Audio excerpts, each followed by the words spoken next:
پچھلی پوری صدی لوگوں نے اس پر لگائی کہ جی چونکہ یزید کی حکومت قائم ہو چکی تھی اور وہ مسلم سلطنت کا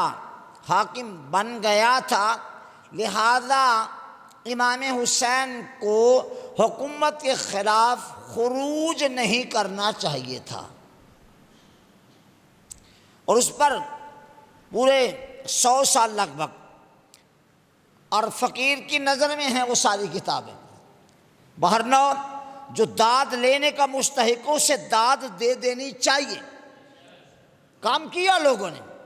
لیکن اللہ بھلا کرے مولانا سید ابو العلا مودودی کا، انہوں نے اس میدان میں آ کر جب کام کیا تو دلائل سے بتایا کہ حکومت و اقتدار کا مل جانا یہ کسی کے سچے ہونے کی ضمانت نہیں ہوتی، سچا ہونے کے لیے اور چیزیں ہیں جو اس کے وقار کو سربلند کرتی ہیں، اور وہ کتاب لکھ کر چلے گئے۔ اور اس کے بعد حتیٰ کہ ان کی زندگی میں نے ہوش سنبھالا ہوا تھا، لیکن آج مجھے سمجھ آ رہی ہے کہ ان کی وفات کے تقریباً 40 سال بعد وہ فکر زور پکڑ گئی، اور ہمارے ہاں الحمدللہ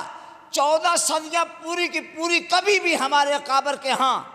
اس قسم کا کوئی معاملہ نہیں ہو پایا جس سے ہمیں شرمندگی ہو۔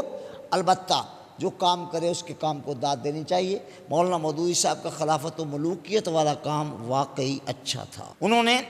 جو دلائل پیش کیے اسی کے آگے مولانا محمد اسحاق صاحب انہوں نے جو کام کیا ہے اس کے پیچھے دلائل مولانا کے ہیں، اور اس کے علاوہ بھی جو لوگ اس میدان میں نکل آئے ہیں، نکل رہے ہیں، ابھی نکلیں گے، پیچھے انہی کا وہ کام ہوگا۔ الحمدللہ رب العالمین۔ مولانا شاہ ابو الحسنات قادری ابن محدث الوری، ان کی اوراق غم اہل بیت اطہار کی شان و شوکت پر ایک مارکۃ الآراء تصنیف ہے، اور اب انشاءاللہ آپ دیکھیں گے کہ لوگ اہل بیت اطہار کی عزت، شان، شوکت، وقار کو پھر سے اپنائیں گے۔ اور میں نے کئی بار کہا ہے کہ پچھلی 14 صدیوں میں جن جن ادوار میں اہل بیت اطہار کی عزت، ان کے وقار، ان کی شان، ان کی شوکت، ان کے وقار کو بحال کیا گیا، سارے ادوار مسلم امہ کے عروج کے دور ہیں، اور جن ادوار میں اہل بیت رسول سے صرف نظر کیا گیا ان ادوار میں اہل اسلام کا گراف نیچے آیا ہے، اوپر نہیں گیا۔ اور آج ہم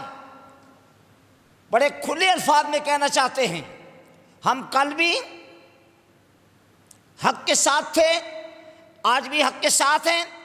کل بھی حق کے علمبردار تھے، آج بھی حق کے علمبردار ہیں، اور ہم حسین ابن علی کو حق کا علمبردار ہی نہیں بلکہ حق سمجھتے ہیں۔ حق امام حسین کے ساتھ تھا، اور امام حسین حق کے ساتھ تھے رضی اللہ تعالی عنہ وارضاہ عنہ۔ ہم نے اپنے آپ کو کبھی چھپایا نہیں، اپنے آپ کو کبھی اس انداز سے لوگوں کے سامنے نہیں پیش کیا کہ گول مول ہو جائے۔ الحمدللہ ہم نے ہمیشہ اپنے آپ کو کھلے الفاظ میں پیش کیا ہے، اور میرے آقا نعمت، میرے قائد حضرت مولانا امام الشاہ احمد نورانی رحمۃ اللہ علیہ کا یہ کمال تھا کہ ساری امت کو انہوں نے جمع کرنے میں جو کردار ادا کیا، اور اس سے امت پر اس کے پوری دنیا میں اثرات بھی مرتب ہوئے۔